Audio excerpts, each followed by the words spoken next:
Ok, pues vamos a continuar con esta parte de transformaciones lineales y vamos a ver algunos resultaditos teóricos igualmente que se desprenden para estos conceptos. Entonces uno de ellos es el siguiente. En general, pues una función biyectiva es una función que es inyectiva, que es 1 a 1 y que es sobreyectiva. En este resultado, pues vamos a ver que hay ciertas equivalencias para transformaciones lineales siempre y cuando pues sepamos algo de los espacios vectoriales involucrados. Específicamente, si tenemos una transformación, tenemos un espacio vectorial B en un espacio vectorial W, si conocemos que la dimensión del dominio coincide con la dimensión del codominio, en este caso ambas son finitas, entonces vamos a tener que son equivalentes que T sea inyectivo, que T sea sobreyectivo y que la dimensión de la imagen coincide con la dimensión del dominio, que en este caso es B. La demostración es muy sencillita, es en un solo paso, hacemos las tres. Requerimos dos resultados previos, uno de ellos, y el primero es justamente esta equivalencia, que nos dice que una transformación lineal es inyectiva si solo si el núcleo es lo más pequeño posible, es decir, el núcleo solamente está constituido por el vector 0. Recuerden que este es un corolario que ya demostramos. Otro de ellos, pues, es justamente el teorema de las dimensiones. ¿Alguien que se acuerde qué nos dice el teorema de las dimensiones? Dice Sí, que la dimensión, Sí, adelante. dice que la dimensión de V es igual a la dimensión del núcleo evaluado en T más la dimensión de la imagen evaluada en T. Ok, siempre y cuando B sea de dimensión finita, ¿no? Efectivamente. Vamos a usar ese otro resultadito, gracias José. Tenemos lo siguiente, pues. A ver. Entonces, que la dimensión, perdón, que el núcleo sea 0, otra forma de decirlo, pues es a través de su dimensión. El núcleo solamente es el 0 si solo si su dimensión es el 0. Esto es algo cierto. Si utilizamos que la dimensión del núcleo es el 0 o vale 0 en el teorema de las dimensiones, pues nos diría el teorema de las dimensiones que la dimensión de B justamente es la dimensión de la imagen más 0, pero finalmente el 0 no te afecta, entonces nos queda esta relación. Por hipótesis, la dimensión de B coincide con la dimensión de W. Entonces esto es un sí solo si la dimensión de la imagen coincide tanto con B como W, puesto que por hipótesis estas son iguales. Finalmente, recordemos que como subespacios, la imagen de T siempre es un subespacio vectorial del codominio, en este caso de W, pero tenemos otro resultado previo que nos dice que si la dimensión de un subespacio coincide con la dimensión del espacio es porque el subespacio coincide con el espacio. En este caso, la imagen de T es W. Esto pasa si solo si pues las dimensiones son iguales. Entonces ya tenemos toda esta serie de equivalencias. Finalmente, si la imagen coincide con todo, en este caso el codominio, pues es porque T es sobreyectivo y finalmente pues ya acabamos, es equivalente a que T sea inyectivo, que sea sobreyectivo y que tengamos que la dimensión de la imagen coincide con la dimensión de B. Lo que estoy dejando remarcado es lo que nos exigía justamente que demostramos en el teorema, es que T es inyectivo, sí, solo sí, T es sobreyectivo, sí, solo sí, la dimensión de la imagen de T es la dimensión de V, que es justamente esto de aquí. Era probar que las tres son equivalentes, pues de hecho probamos que 1 es equivalente a 3 y que 3 es equivalente a 2. Y por transitividad, efectivamente, pues 1 es equivalente a 3. Vamos a ver más resultaditos, transformaciones lineales. El siguiente teorema en palabras nos dice que toda transformación lineal va a quedar determinada por la asignación de la base.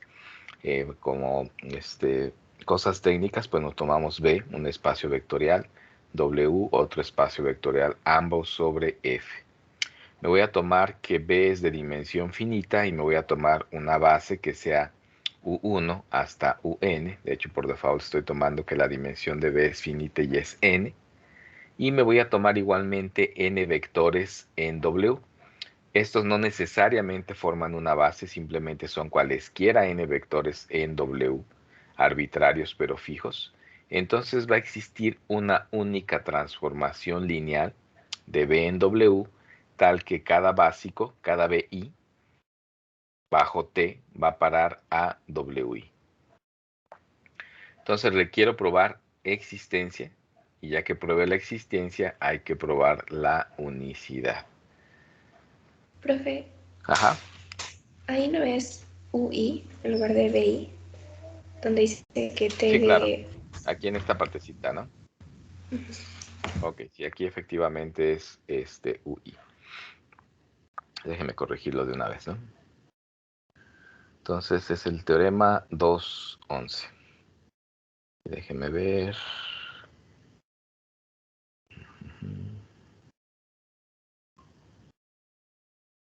Sí, bueno, ahorita lo vemos y vamos a explicarlo y ahorita vemos si tengo más errorcitos de ese tipo, para de una vez corregirlos todos.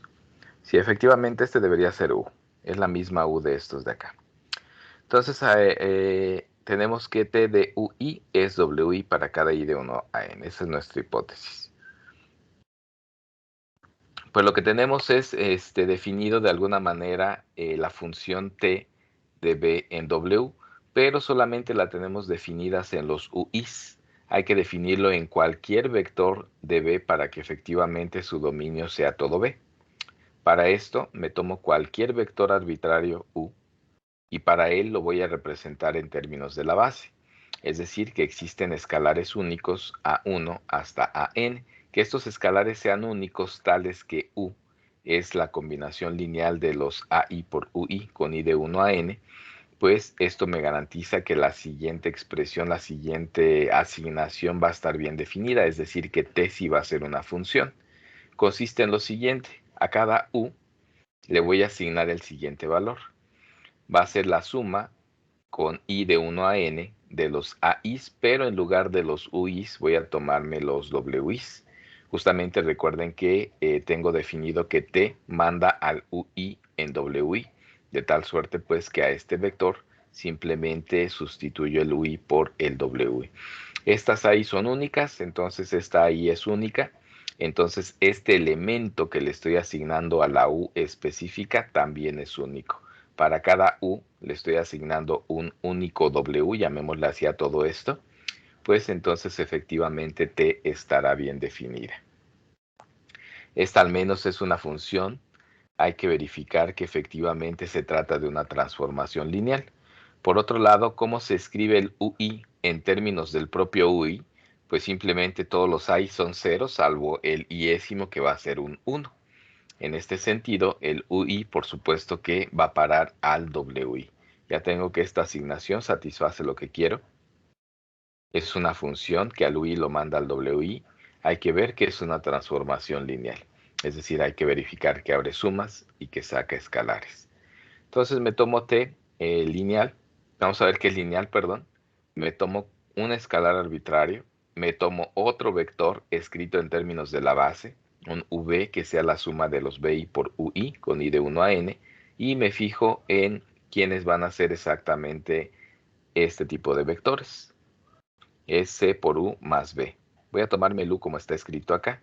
Entonces, esto no es más que C por U, pues es multiplicarse por cada uno de estos términos, simplemente es C por AI por UI. El C lo puedo factorizar, de tal manera que me queda de la siguiente manera. C por U más B es la suma con I de 1 a N de C por AI más BI, todo por el UI. Recuerden que aquí en el producto escalar por un vector hay distributividad sobre la suma de los escalares. Y también hay esta especie de asociatividad, de tal manera que pues aquí estos por el UI y luego tomamos la suma, pues no es más que C por U. Y lo que no está remarcado, que es BI por UI, y luego sumo con I de 1 a N, pues me da la V. Bajo esta expresión, pues le voy a aplicar T a el elemento o al vector C por U más B. Lo que quiero demostrar es que esto es C por T de U más T de B. Es decir, quiero llegar a esta parte de aquí. Vamos a justificarlo. Pues primero, T de la, ¿cómo se llama? De este vector, pues me fijo en el vector, pero expresado en términos de la base, de los UIs. Lo único que hace T es reemplazar los UIs por los WIs. Es decir, que la expresión para T de este vector sería la suma con I de 1 a N de todos estos escalares, C por I más BI, pero con WI. Es decir, esta expresión de aquí, con todo y la sumatoria, ¿no? Ahora nuevamente, este es un vector por una suma de escalares, hay distributividad, sería C por AI por WI, luego cada uno de estos puedo factorizar el C, me quedaría C por la suma con I de 1 a N de AI por WI, más la suma igualmente de los BIs por WIs, esta expresión. Pero esto de aquí, con todo y sumatoria, pues justamente no es otra cosa más que T de U. Entonces esto sería C por T de U más esto de aquí no es otra cosa más que T de V. Es decir, nos queda C T de U más T de B. Así pues, hemos probado que T así definida abre sumas, saca escalares, por lo tanto es una transformación lineal. Hemos probado la existencia. ¿Alguna duda hasta aquí?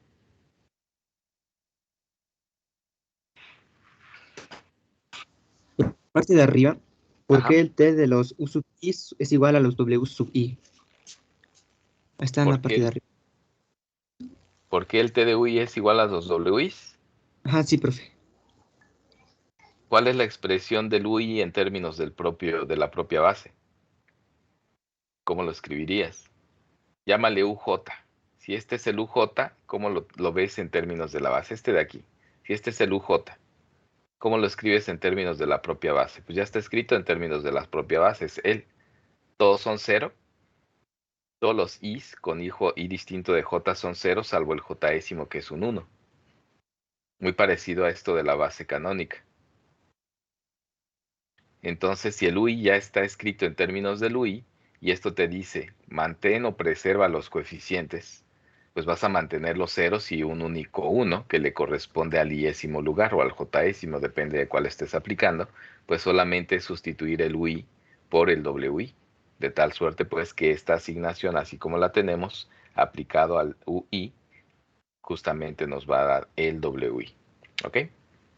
Sí, profe, ahora sí ya. Gracias. O simplemente esto escríbelo así. Es 0 por U1, más 0 por U2, más 0 por U3, etcétera. Hasta 1 por UI, luego más 0 por UI más 1, etcétera, hasta 0 por UN. Entonces, ¿qué es reemplazar los U's por las W's? Pues justamente esto. Te quedaría 0 por W1 más 0 por W2, ya evaluando en T, y excepto el iésimo, que sería 1 por la sustitución del UI por el WI. Eso es lo que hace esta función, ¿no? Simplemente te tomas su expresión en términos de la base, quitas los UIs y pones WIs.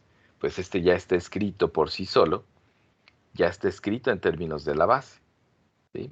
¿Y qué es aplicarle T? Pues sustituirlo por el WI correspondiente. Bueno, Va, profe, gracias. ok, ya que tenemos esto, ya tenemos la existencia, vamos con la unicidad.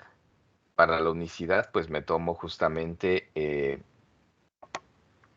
otra transformación lineal que vaya de B en W, con la condición de que al iésimo U lo mande al iésimo W para toda I de 1 a N. Entonces voy a tener que S de U, por una parte, es S de, estoy sustituyendo como se escribe como antes, la U en términos de la base, la suma de I por UI con I de 1 a N. Y recordemos que aquí S es lineal, abre sumas, saca escalares, ya abrí sumas, ya saqué escalares, simplemente es la suma de I con I de 1 a N de S del UI. Pues por hipótesis, sabemos que este de aquí es WI, ¿ok? Pero me voy hacia arriba como definí el T de U. El T de U, pues justamente se definió así, como la suma de los I's por WI's. Entonces, esto no es otra cosa más que T de U. Acabo de probar que S de U es igual a T de U para todo U en B, pues entonces como funciones tienen que ser iguales. Como transformaciones lineales son iguales. Recuerden que para que dos funciones sean iguales, deben tener el mismo dominio, el mismo codominio y la asignación debe ser la misma. De partida, pues, estamos tomando T de B en W y estamos tomando S de B en W. Por default ya los dominios son iguales, los codominios son iguales. Lo único que tenemos que verificar es que la regla de asignación es la misma y por supuesto que S de U es T de U para todo U en B, pues entonces como funciones son iguales. ¿Hay dudas o pasamos al siguiente corolario?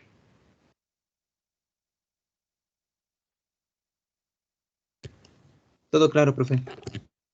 Ok, el siguiente corolario pues no es más que una aplicación justamente de este teoremita y consiste en lo siguiente. Te dice, tienes dos transformaciones que van de B en W y nuevamente B es de dimensión finita y si tomamos U1 hasta UN, una base de B, te dice que si las dos transformaciones coinciden en la base, entonces son iguales. Para verificar que dos transformaciones lineales son iguales como funciones, pues tendrías que probar que son iguales en punto a punto. Pero aquí te dice no, es suficiente con que demuestres la igualdad a nivel de bases. Y aquí que pues este conjuntito particular de bases pues es muy importante. Prácticamente la transformación lineal queda determinada por la base, por decirlo así. Vamos a verificar este teoremita, es muy sencillo, de hecho es casi las últimas líneas de la igualdad de la unicidad del teorema anterior, se parecen muchísimo. Me tomo cualquier vector, como antes, U, de hecho es la misma notación, y lo escribo en términos de la base. Entonces que los coeficientes sean AI por UI con I de 1 a N. Aplico la función SAU, aplico que S es lineal, entonces abre sumas, saca escalares, esto sería la suma con I de 1 a N de AI por S de UI. Dicho de otra forma, la S aquí entra hasta el vector. Lo demás lo respeta sumas y respeta escalares, se le aplica solo a los vectores. Entonces me quedó esta expresión. Por hipótesis, yo sé que si evalúo S en un básico, es lo mismo que evaluar ese básico en la función t. Entonces sustituyo S de UI por t de UI. La suma sigue siendo la misma, los coeficientes también. Ahora observemos esto. Si yo aplico t a esta expresión de aquí, pues también sabemos que t es lineal. Es decir, te abre sumas, saca escalares, de aquí que se dé esta igualdad. O bien cierro sumas y meto los escalares. Pero esto de aquí no es más que U. Entonces esto es T de U. Hemos probado pues que si coinciden S y T en las bases, pues entonces coinciden en cualquier vector. Que si coinciden en cualquier vector y ya sus dominios, que en este caso son B, y su codominio coinciden, pues entonces como funciones son iguales. Entonces terminamos con esta partecita de transformaciones lineales y vamos con el siguiente tema que se refiere a asociarle a cada transformación lineal una matriz muy, muy específica. Este tipo de recursos pues en realidad nos permiten realizar el estudio de espacios vectoriales, compararlos ya sea a través de matrices o a través de transformaciones lineales. De hecho, en general, pues se puede dar esta parte teórica desde el punto de vista de transformaciones lineales o se puede dar desde el punto de vista matricial. Es decir, que cada vez que obtienes una propiedad para transformaciones lineales, las puedes pasar a propiedades para matrices y viceversa. Si obtienes alguna propiedad para las matrices, puedes pasarlo a una propiedad para transformaciones lineales. Ya depende de la perspectiva que le dé cada profesor. En particular, pues aquí el punto de vista está más dado desde transformaciones lineales hacia matrices y no de matrices hacia transformaciones lineales. Pero se pueden reproducir prácticamente todos los resultados ya sea que lo veas desde un punto de vista u otro. Entonces vamos a continuar y vamos a ver pues cómo obtengo una matriz a través de una transformación lineal. Para eso pues requiero algunos resultados previos a varias definiciones previas también, que son las siguientes. La primera es hablar acerca de bases ordenadas. ¿Qué va a ser una base ordenada? Pues primero me tomo un espacio vectorial y lo vamos a considerar de dimensión finita. ¿Qué va a ser una base ordenada de B? Va a seguir siendo una base, solamente que esa base la voy a ver listada en un orden muy específico.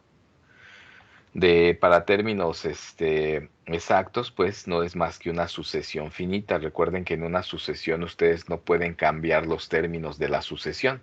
Si cambian los términos de una sucesión, pues en realidad están hablando de otra sucesión por completo. Entonces, por ejemplo, si tienen la sucesión 1, 2, 3, 4 y a ustedes se les ocurre cambiar el 4 con el 1, pues ya no es la misma sucesión de números. Estaremos de acuerdo. Y asimismo, por ejemplo, si me fijo en F3, podemos pensar en la base canónica y listadas en el orden habitual, llamémoslo así. El primero el E1, después el E2 y al último el E3. Como conjunto, yo puedo revolver los elementos del conjunto y me va a seguir dando el mismo conjunto. Por ejemplo, este conjunto es igual a este conjunto. Son la misma base, pues esta es la base canónica E, puesto que tiene al E1, al E2, al E3. Pero como bases ordenadas las voy a considerar distintas.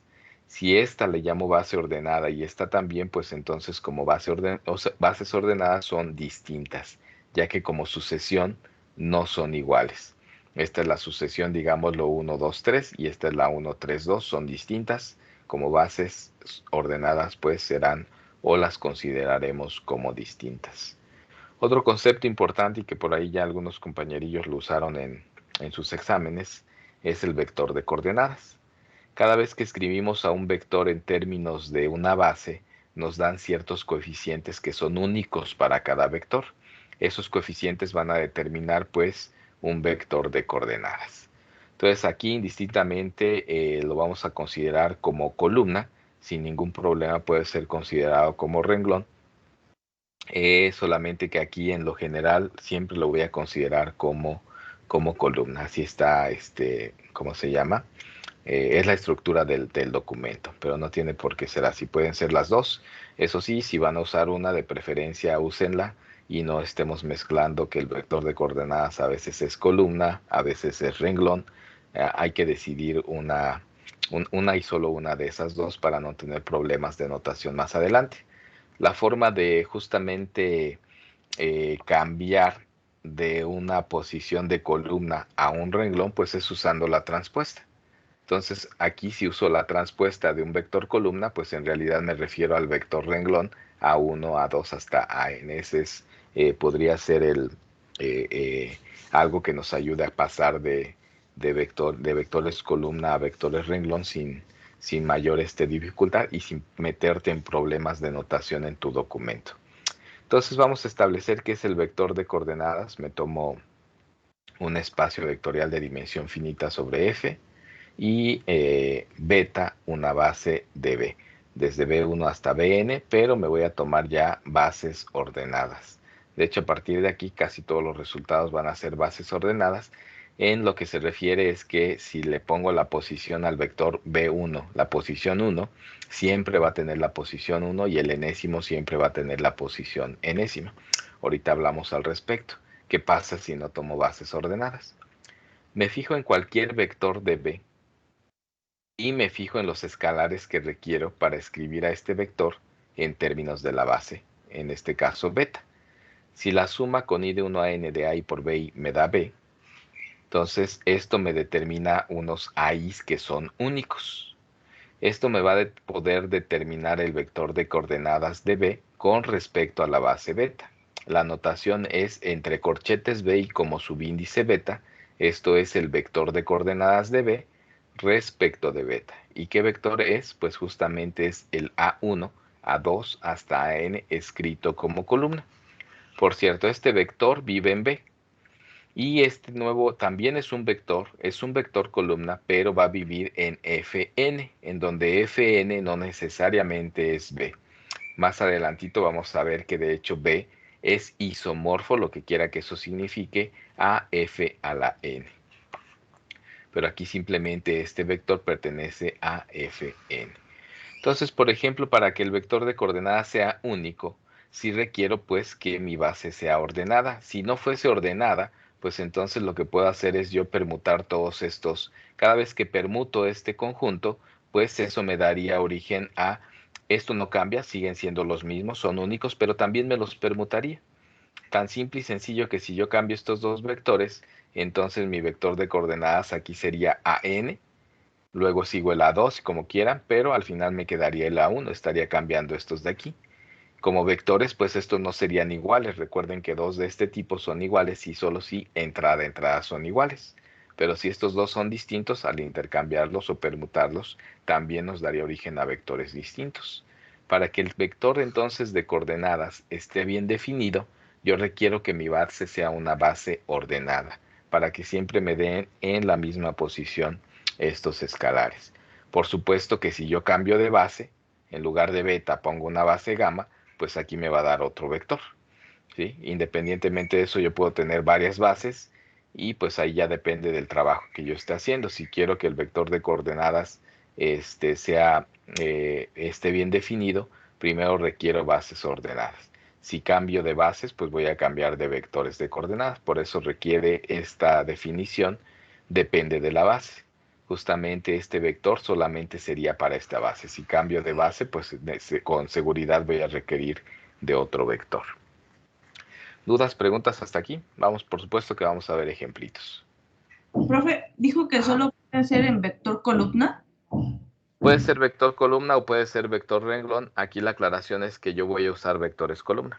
¿Vale? Ok, sí, gracias. Ok, vamos a tomarlo como convención. Aquí no lo digo, pero lo estoy mencionando en clase. Voy a definirlo así como columnas. Por supuesto que puede ser acostadito, sin ningún problema. Pero yo voy a usar esta, ¿vale? Bueno, entonces algo pues justamente de lo que estábamos hablando hace ratito, porque el TDBI era justamente el WI, algo muy parecido, les comento, tiene que ver con estas bases canónicas, justamente por lo siguiente. Entonces lo que teníamos es me voy a tomar el espacio vectorial Fn, este es mi espacio vectorial, y me voy a fijar en los canónicos por un lado. Ahora, me voy a seguir tomando mi espacio vectorial V y me voy a tomar esta base, beta, que es B1 hasta Bn. Si yo me quiero fijar en los vectores de coordenadas de cada uno de los básicos en términos de su propia base, pues siempre van a ser los canónicos. ¿Por qué? Otra vez, porque el BI ya está escrito en términos de la base. ¿Cómo se escribe el BI? Pues requiero ceros para cualquier vector en la base que no sea el BI y requiero un 1 justamente en la posición iésima. Recuerden que esos escalares pues son los que me van a dar justamente las entraditas del vector de coordenadas. Pero todos esos escalares para el propio BI, que es un elemento de beta, pues o son ceros o son unos. Y son ceros en todos lados, excepto un 1 en el lugar iésimo. De ahí que el vector de coordenadas de todo básico, en términos de su propia base que forma, es el canónico EI. Este es pues un ejemplito de justamente de vectores de coordenadas. Aquí pues también pudiera usar muy parecido o pudiera usar esto para el teorema anterior y justamente lo que me dice esta de acá, que por ahí me preguntaron hace rato, déjenme encontrarlo, que por qué pasaba esto, ¿no? Pues justamente entonces yo para aplicarle t a un vector requiero escribirlo en términos de la base. Voy a respetar estos coeficientes y simplemente el básico lo intercambio por el WI. Pues aquí si yo pongo el UI, pues lo que se refiere los escalares son justamente los elementos del vector de coordenadas, es decir, son ceros y unos. Ceros en todos lados y un único 1 para el BI. Pero si ocupas un 1 en el BI y tú vas a respetar la suma y los coeficientes, pues estás respetando que todos son 0 excepto que hay un 1 justamente para el lugar iésimo. Y si el UI lo cambias por WI, pues lo que te va a quedar simplemente es WI, de ahí que se dé esta relación. Simplemente para remarcar pues y una utilidad de este concepto, al final de cuentas es una definición o un resultado, puedo utilizarlo en cosas anteriores, por supuesto que sí, ¿no? Bueno, vamos con digamos, la definición importante de esta sección, que es lo que nos dice cómo vamos a formar esta matriz. Evidentemente, depende de las bases que estemos trabajando. Cuando una notación, cuando un concepto ponemos subíndices, es para decir que depende de ese objeto. En este sentido, para esto de acá, el vector de coordenadas, si lleva un subíndice beta, es porque depende de beta.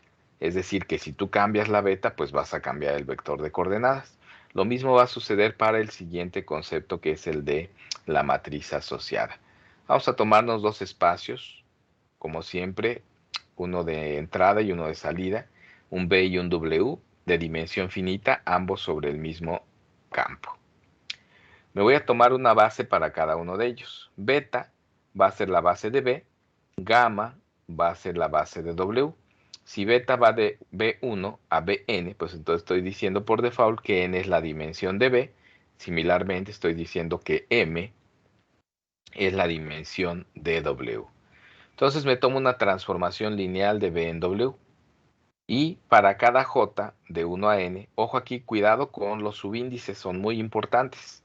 Para cada J de 1 a N, existen únicos escalares A y J en F para cada I de 1 a M. Aquí ojo que la N es la dimensión de B y M es la dimensión de W. ¿Qué voy a hacer? A cada vector de mi base beta le voy a aplicar T. Y yo conozco que T de BJ, pues sé que cae en W. Al ser un vector de W, lo puedo escribir en términos de su base, y eso es lo que voy a hacer. Entonces le aplico T a cada básico de beta, y lo voy a escribir en términos de la base. Pues al escribirlo en términos de la base, eso es una sumatoria sobre todos los elementos de la base, multiplicados por ciertos escalares. Esos escalares se van a llamar A y J. Ojo que la J va a representar el segundo subíndice y la que se va a mover es la I, que es el primer índice de esta A. Es decir, que aquí me van a dar escalares A1J, A2J, A3J, etc. Esto sería A1J por W1, más A2J por W2, más A3J por W3, etc. hasta más AMJ por WJ. Voy moviendo el primer subíndice y mantengo fijo el segundo subíndice, que es el que tomé como vector aquí. Si yo estaría describiendo los elementos en una matriz A1J, A2J, A3J, ¿qué mantengo fijo y qué voy moviendo? Mantengo fijo el renglón y muevo la columna, o mantengo fija la columna y muevo el renglón. ¿Qué me pueden decir ustedes? La segunda opción. La segunda opción, ¿qué mantengo fijo? La columna. Exactamente.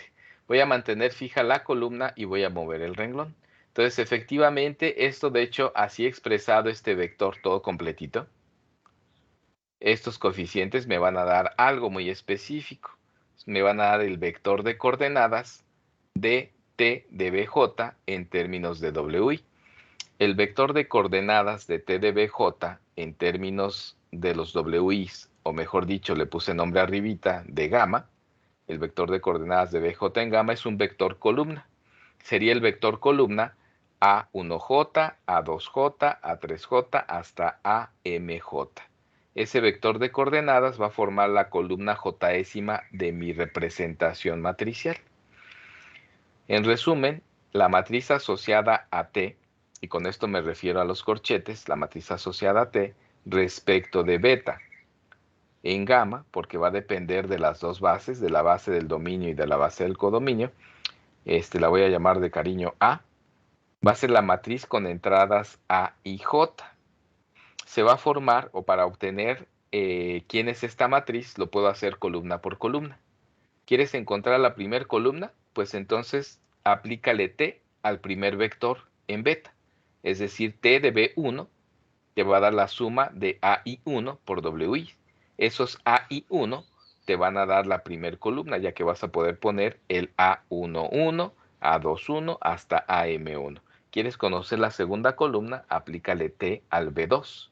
Los coeficientes que te den aquí los vas poniendo en columna y así sucesivamente. ¿Quieres la enésima columna?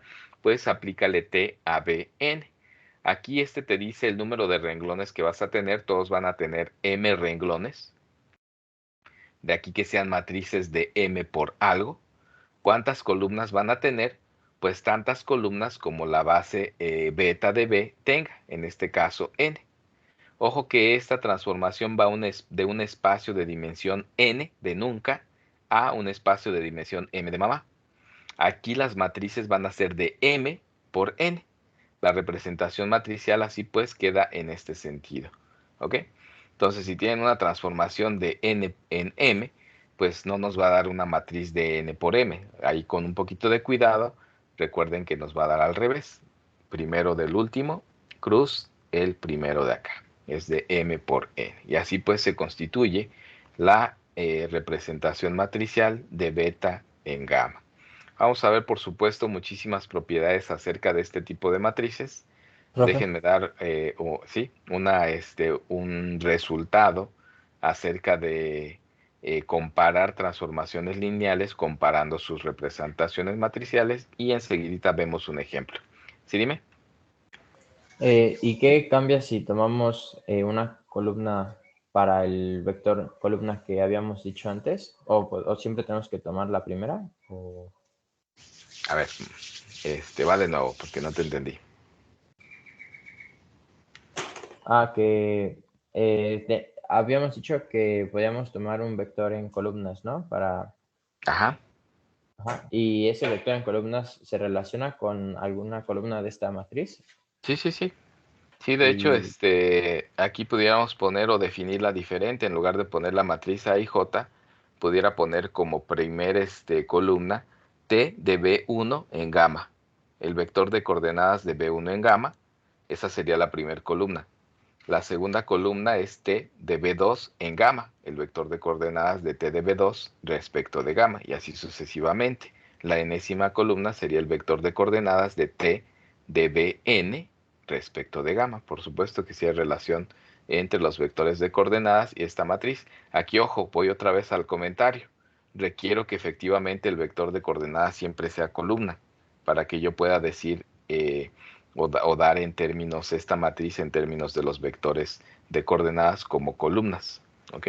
Si lo veo al revés como renglones, pues voy a echar a perder todo esto y me queda otra cosa totalmente diferente. ¿Ok? ok, y ¿es indiferente la columna de la matriz que tome? La matriz la construyes a través de los vectores de los vectores estos de coordenadas. No sé a qué te refieres que Ok, sí es distinto. entonces es como encontrar cada uno de estos vectores de coordenadas para formar nuestra matriz completa, ¿no? Exactamente, exactamente. Gracias. Órale. Bueno, entonces, en el supuesto de que ya tuviéramos dos transformaciones lineales y que conociéramos respecto de bases beta de aquí y gamma de acá, sus representaciones matriciales, es decir, que la matriz de representación de T de beta en gamma coincide con la representación matricial de S de beta en gamma, pues entonces las funciones son las mismas. Entonces, si las matrices de representación son iguales, entonces las transformaciones son iguales. De aquí pues justo que podamos de alguna manera transmitir propiedades de una transformación hacia una matriz o de matrices hacia transformaciones lineales. Entonces, ojo, ¿qué nos diría esto? Pues dos matrices son iguales si solo si entrada son iguales. Pero si la entrada A y J coincide con la entrada A y J de esta otra matriz, Pues en particular puedo decir que la primer columna de esta matriz coincide con la primer columna de esta matriz, que la columna jésima de acá coincide con la jésima de acá y que la última de acá coincide con la última de acá. Columna a columna coinciden. Lo que tendría justamente es lo siguiente, que T de BJ en gamma coincide con S de BJ en gamma. Eso es que columna a columna coinciden. Pero si T de BJ en el vector de coordenadas en gamma coincide con S de BJ de gamma, lo que estaría diciendo es que estos vectores coinciden, ya que si estos coinciden, pues los escalares son los mismos. Vámonos para atrás, ya tenemos todo escrito. Nos diría justamente esto de acá. Tenemos un resultadito, que es el último corolario de la sección anterior. Nos diría pues que si el vector de coordenadas de, aquí nada más cámbienle, S de BJ coincide con el T de BJ y los A's pues son los mismos, pues entonces el S de, ¿cómo se llama? Del BJ coincide con el T de BJ. Pero este resultado nos dice pues que si dos transformaciones coinciden en la base, pues entonces son iguales. Simplemente estoy interpretando su significado, la demostración es muy sencilla. En palabras simples y sencillas, ¿qué dice esta expresión de aquí? Que si dos transformaciones tienen las mismas representaciones matriciales, evidentemente cuidando que las bases son iguales, puede haber coincidencias, que aquí yo me tomo una base beta prima y gamma prima y coincidan, pues eso no me va a decir que las transformaciones son iguales. Hay que leer las hipótesis del resultado. Te dice, tienes dos transformaciones lineales cuyas representaciones matriciales respecto de las mismas bases coinciden, pues entonces son iguales. ¿Por qué son iguales? Porque columna a columna coinciden. Y que coincidan columna a columna significa que coinciden coinciden en la base. Y si coinciden en la base, pues coinciden en todos lados de acuerdo al último corolario de la sección anterior. Vamos con un ejemplito para aterrizar este tipo de definiciones y tenemos justamente lo siguiente. Déjeme antes hablar aquí. También recordemos que esto de aquí depende de beta. Y la representación matricial, pues de alguna manera la puedo definir en términos de columnas, y las columnas son vectores de coordenadas que dependen de gamma. Entonces aquí evidentemente, si yo cambio de beta, si yo cambio de gamma, pues estoy obteniendo sí una representación matricial, pero en términos de otras bases. Entonces aquí con cuidado, si yo cambio las bases, pues voy a cambiar de matriz, casi seguro, ¿no? Salvo ciertas coincidencias que al cambiar las matrices me den, perdón, que al cambiar las bases me den matrices iguales, pues será pura coincidencia, ¿no? Pero hay que tener cuidado, esta definición depende de la base del dominio y depende de una base del codominio. Entonces va a ser usual que fijemos una base de B y fijemos una base de W. Más adelantito vamos a ver teoremas que relacionan cómo se relaciona una matriz respecto de dos bases a una matriz de T, del mismo T, pero respecto a otras dos bases. Es decir, voy a fijar dos bases en B, una beta y beta prima, y dos bases en W, gamma y gamma prima, y qué relación tiene la matriz de T respecto de beta en gamma con la representación de T respecto de beta prima en gamma prima. Vamos a ver ese tipo de relaciones, por supuesto que sí, son muy, muy particulares. Vamos con el ejemplito para aterrizar estos dos conceptos de vector de coordenadas y matriz asociadas con un ejemplito muy sencillo. Necesito una transformación lineal, necesito un espacio de salida, un espacio de llegada. Mis espacios son R2 y R3. Necesito que ambos sean de dimensión finita, pues por supuesto que aquí sí lo son. Y la transformación consiste en que a la pareja ordenada AB la voy a mandar a la terna A más 3 veces B, luego 0 y luego 2 veces A menos 4 veces B. Entonces esta es una función que en particular va de R2 a R3.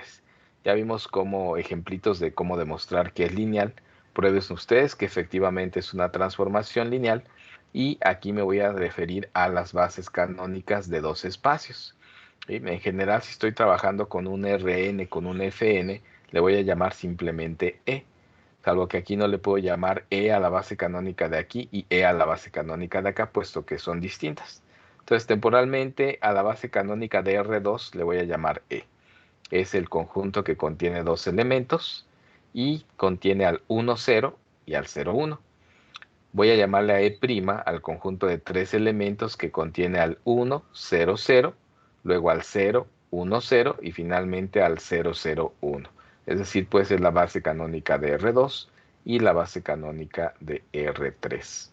Y me interesa conocer la matriz asociada a T respecto de la base canónica E en la base canónica E'.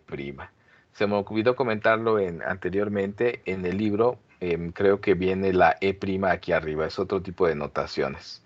Sí pueden poner las bases, la de inicio abajo y la de salida arriba, o bien ponerla así, la de salida a la derecha y la de llegada a la izquierda. Pueden usar cualquiera de las dos notaciones siempre y cuando no las estén revolviendo. Ya que decidan cuál van a usar, pues elijan una nada más. Bueno, entonces regresamos con mi ejemplito. Es muy específico. Aquí quiero encontrar la matriz asociada a T respecto a estas dos bases que son las canónicas. No es que siempre van a ser las canónicas, por supuesto que no, puede ser para cualesquiera dos bases. Simplemente aquí en mi ejemplo lo voy a hacer para las bases canónicas. Entonces, primero, quieren encontrar la primer columna. Vamos con las dimensiones.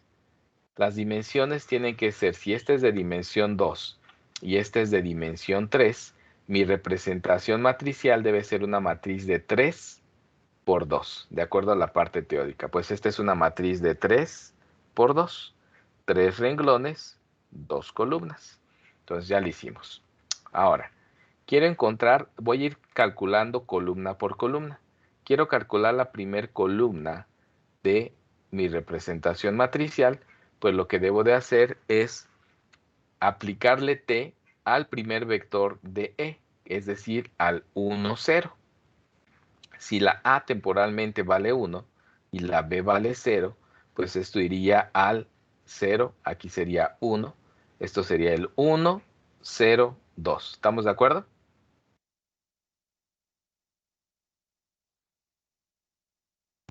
Sí, profe. Sí, profe. Sí, Ok, profe. entonces el T del 1, 0 es el 1, 0, 2.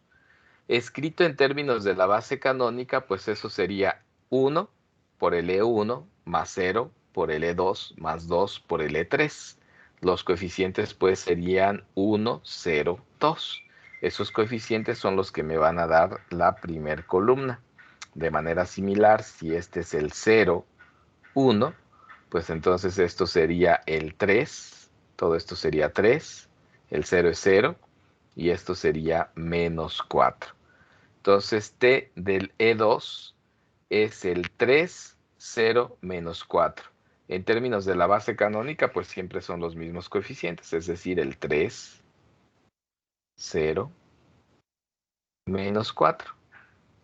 Es decir, esta primer columna es el vector de coordenadas del T del 1, 0 respecto a E'.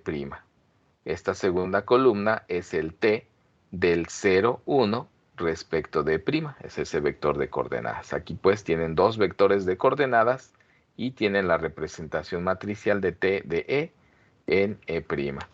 Para el próximo día, jueves, podemos justamente tratar de calcular para este mismo ejemplo, por ejemplo, respecto de otras bases que no necesariamente sean las canónicas, o a lo mejor que una sea la canónica y la otra no. Podemos hacerlo para que vean otro tipo de representaciones matriciales. Ya depende de su imaginación y de las dudas que tengan para el próximo jueves. Entonces, esta es la representación matricial. Vamos con, y no estoy mal, el último resultadito de la clase de hoy, a menos que tengan dudas del ejemplo.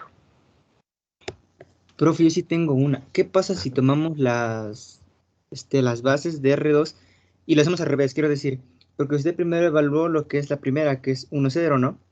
Y luego fue 0, 1.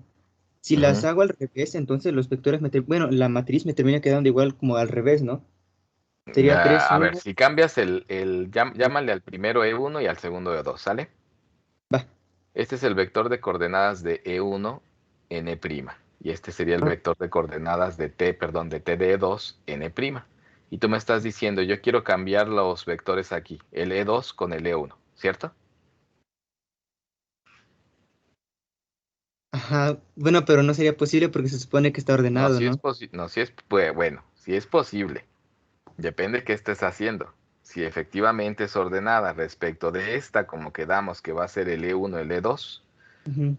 esta es la matriz de representación, no hay otra. Va, Y pues. la representación matricial depende de las bases. Dices, a ver, me voy a plantear otra base, se va a llamar beta, y esa beta va a ser el E2, E1. ¿Estamos de acuerdo? Ya es otra base. Sí, profe. Respecto de esa base, tú puedes calcular la representación matricial, ¿por qué no? Solamente que se llamaría la representación matricial de T de beta en E'. ¿Quién sería si tú cambias el E1 por el E2 y el E2 por el E1? Pues sería casi esta matriz, solamente intercambia estas dos Ah, columnas. sus columnas.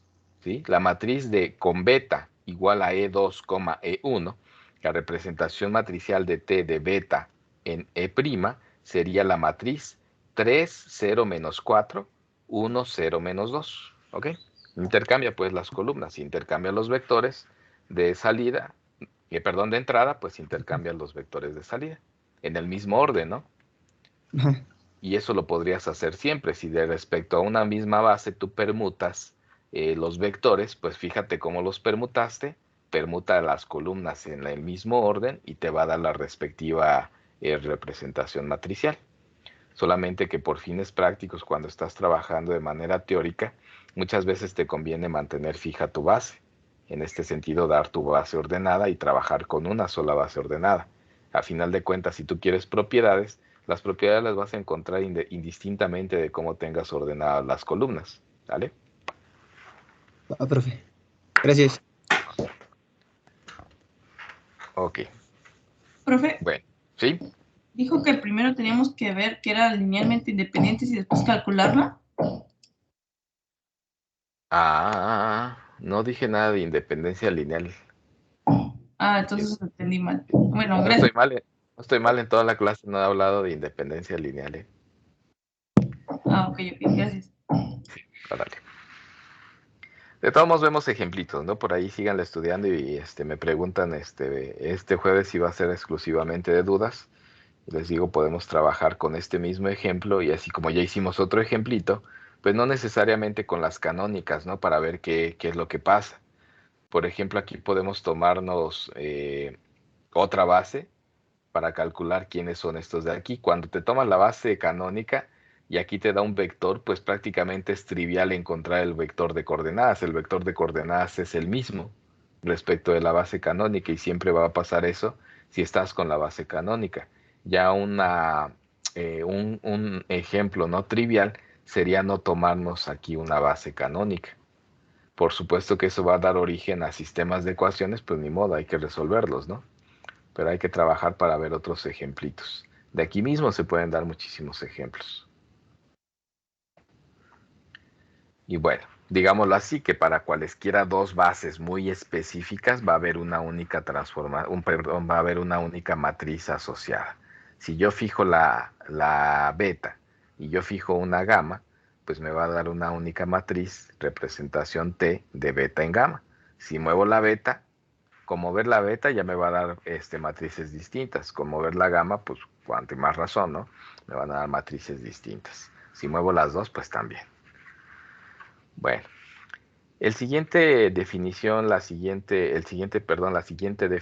el siguiente teorema, espero que sean una especie de ejemplitos que nos ayude a quitarnos esta idea de que todos los espacios vectoriales son Rn o Fn, y por supuesto que no hay espacios vectoriales tan complicados como nosotros queramos.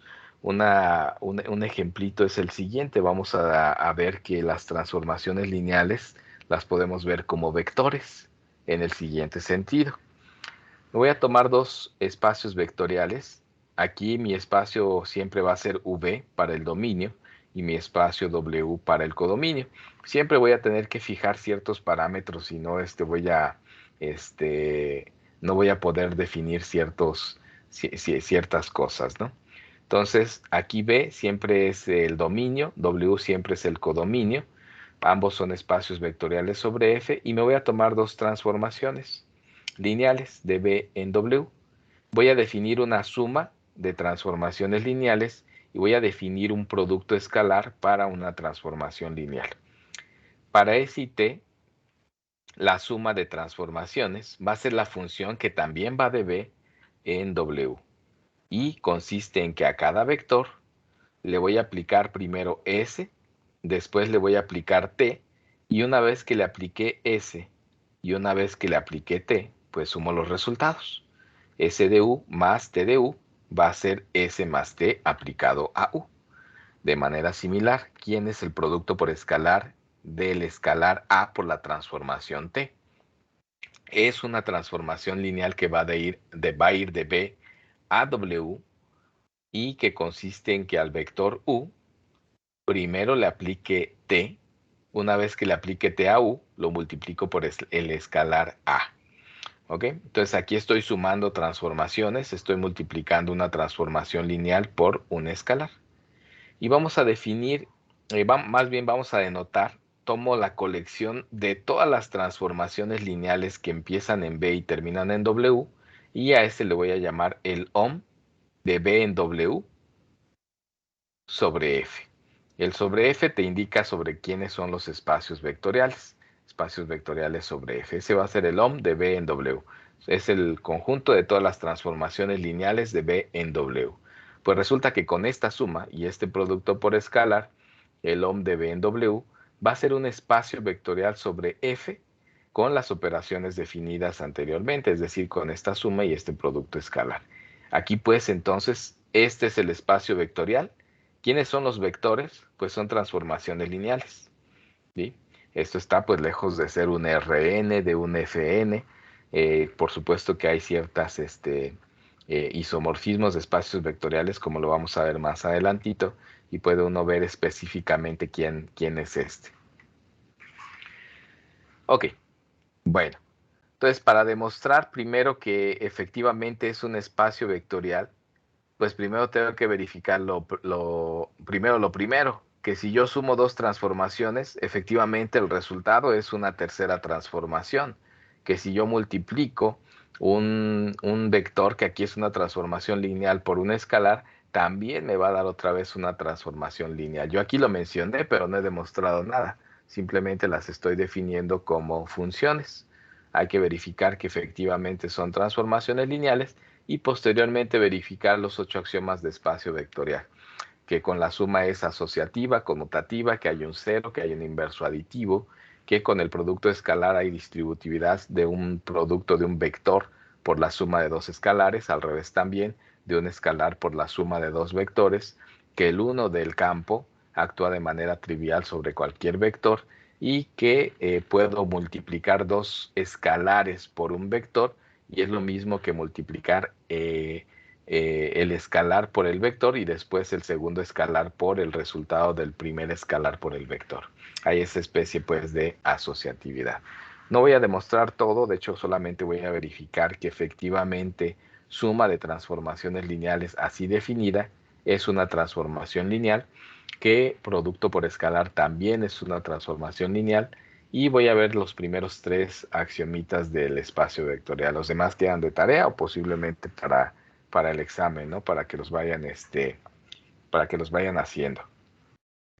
Todo lo que no haga aquí en clase, pues una de dos, queda de tarea o queda para el examen. Ya veremos de qué viene, ¿no? Bueno, entonces para verificar que la suma de transformaciones lineales es lineal, pues voy a tomarme esta expresión. Me voy a tomar dos transformaciones lineales y me voy a tomar un escalar. Si yo demuestro que esta es lineal, pues de hecho con A igual a 1, estoy viendo que la suma es lineal. Con S igual a 0, la función 0, que todo manda a 0, estoy viendo que el producto por escalar también es lineal. Ahora, para verificar que es lineal, tengo que verificar que abre sumas y escalares. Entonces lo voy a hacer también en un paso. De hecho, aquí estoy verificando ambas, que la suma y el producto por escalar de transformaciones lineales es transformación lineal. Lo voy a hacer en un solo paso.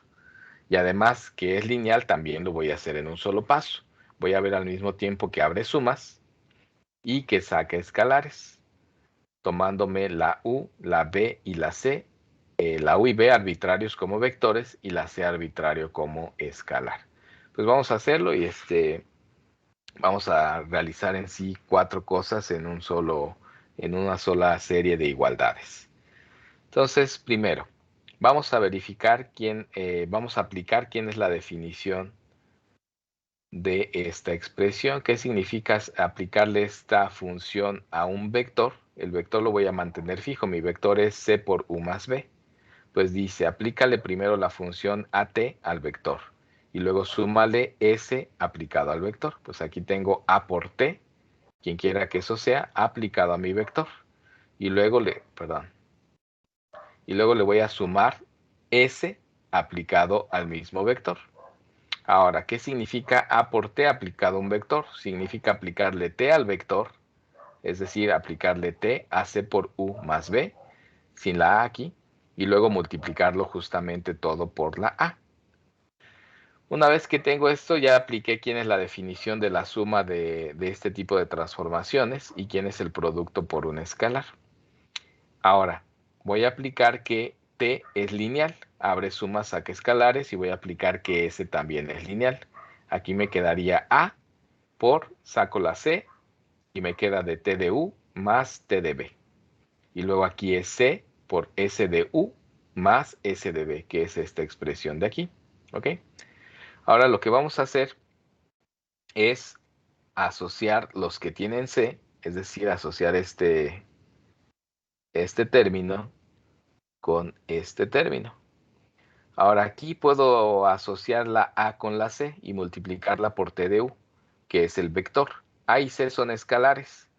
A y c están en un campo, el campo es conmutativo, entonces a por c es lo mismo que c por a. Entonces puedo poner aquí la c y aquí la a. Nada más para este pedacito, para este no, porque este no está multiplicado por c. Pero este de aquí tiene al factor c como escalar y este de aquí también. Entonces es lo mismo que c por a por t de u más c, que ya está aquí afuera, por el s de u. Y voy a asociar esto de aquí. ¿Ok?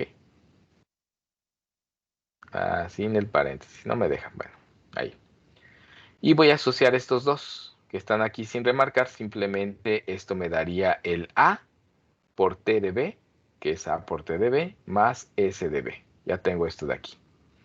Ahora, aquí adentro, esto es lo mismo que tener el operador a por t más s.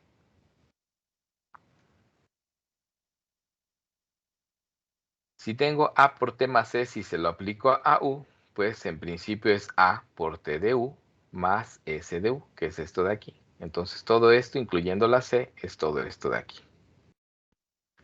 De manera similar, a por t más s aplicado a b, pues es a por t de b, que es esto, es a por t de b, más s de b, que es esto de aquí. ¿Qué es lo que obtuvimos? Pues finalmente, esta es mi función, y estoy viendo que esta función, que está aquí, y está aquí, consideren la c igual a 1, pues te dice que esta función aplicada a u más b es la misma función aplicada a u más la misma función aplicada a b. Abre sumas. Con b igual a 0 y c y ya, nos diría esta expresión de aquí, que es lo mismo que c veces la función aplicada a u, es decir que abre sumas y saca escalares. Otra forma de decirlo es que a por t más s es una transformación lineal de B en W. Y ya terminamos. Entonces, al menos suma de transformaciones es transformación. Producto de una transformación lineal por un escalar también es una transformación lineal. Entonces, tiene sentido pensar en que el OM de B en W forma un espacio vectorial con esta suma y este producto por escalar. Hay que verificar ahora los 8 axiomas. Pues aquí les corresponde a ustedes de hacer bastante tareita. El 0, ¿quién es el neutro aditivo? El neutro aditivo va a ser la función z que va de b en w y que manda a cualquier vector, lo va a mandar al 0. Todo lo manda al 0, es la función 0. Demuestren que esta es una transformación lineal y demuestren que si se lo suman a cualquier otra, no va a alterar a esta cualquier otra. Es decir, pues, que es el neutro aditivo. En el caso de una transformación lineal, ¿quién será su inverso aditivo? Pues T va de B en W y es que al U lo manda al T de U, pues su inverso aditivo es muy sencillo de definirlo de manera natural por quien es el 0, a B en W, al todo U, si la T te lo manda a T de U, menos T te lo va a mandar a menos T de U. Ese es justamente el inverso aditivo de T. Verifiquen justamente que T menos T es igual a Z para todo T en el OM de BNF. Le estoy diciendo quién es como elemento. Demuestren que efectivamente es una transformación lineal y que tiene la propiedad de ser el inverso aditivo de T. Finalmente, aquí nada más les pruebo una tercera propiedad. Hay que probar de tarea las otras 5 que estén faltando. Vamos a ver la conmutatividad de la suma. T más S aplicado a U, pues yo sé que es T de U más S de U. Pero este es un vector en W. Y este también es un vector en W. Esto no es más que una suma de dos vectores en W y la suma en W es conmutativa. Entonces esto es lo mismo que S de U más T de U. Pero como funciones es lo mismo S más T de U que S de U más T de U. Esto para todo vector U en B, pues justamente me diría que T más S coincide con S más T como transformaciones lineales de B en W. ¿Tienen alguna duda, alguna pregunta?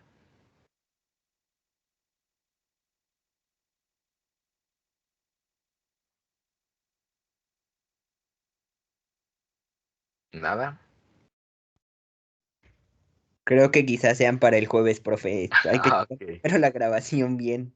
perfecto. Échenle una leidita, convénzanse o desconvénzanse de que le entendieron y con gusto vemos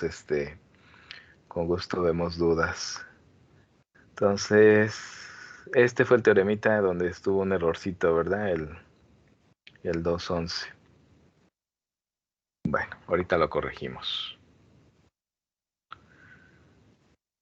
Entonces, por hoy es todo. Para el viernes, échense otras 3 hojitas, por favor, las siguientes 3 hojas. Cuando digo 3 hojas, me refiero a lo siguiente. No son hojas físicas, ¿no? Porque muchas no traen nada. Entonces nos quedamos aquí. Lean esta página. Y van a hacer esta otra, hasta el teorema 227, incluyendo el teorema 227, por favor, que termina justamente aquí. Entonces hay que leer hasta la página 11, hasta este puntito antes de la definición 228 para el día viernes, por favor. Nos vemos el próximo jueves con dudas. ¿Sale? Va, profe. Hasta luego. Pues muchísimas gracias, nos vemos.